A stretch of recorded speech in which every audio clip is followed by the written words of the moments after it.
You know, I'm not the smartest guy on the planet, and I'll be the first one to admit it.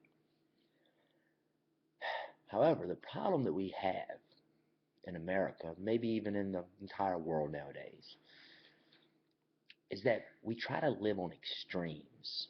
We try to break things down to either being black or white. The truth, however, is that nothing is ever really black or white. There's always shades of gray.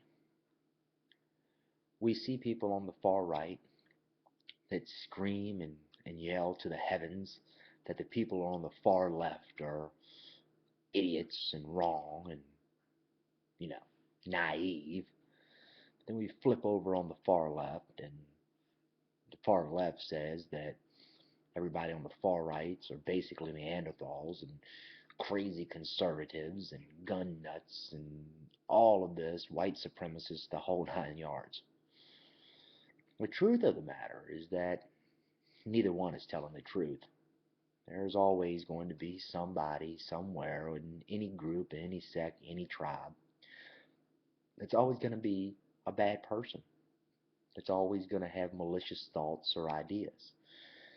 But the fact is that the vast majority of any group are inherently good people. I constantly believe that the average person is striving to do good. The problem is we get nowhere.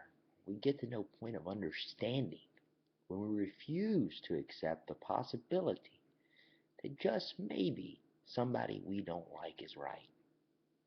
We won't have a conversation. We won't have open dialogue. We won't talk with anybody, all because they play for a different team. It's stupid. There are plenty of people that you're not going to like that are going to be right at times. You want them to acknowledge when you're right. So why do you refuse to extend that same respect to them? And furthermore, why is it that you think that they won't? Maybe it's because you led the conversation with an insult.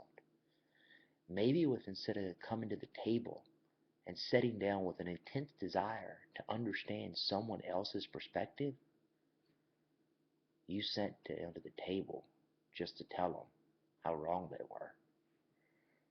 As long as we keep doing this as a society, we'll never figure out ways to address the real problems because we're too busy arguing about the superficial ones. Then again, what do I know? It's just the ramblings of an old infantryman.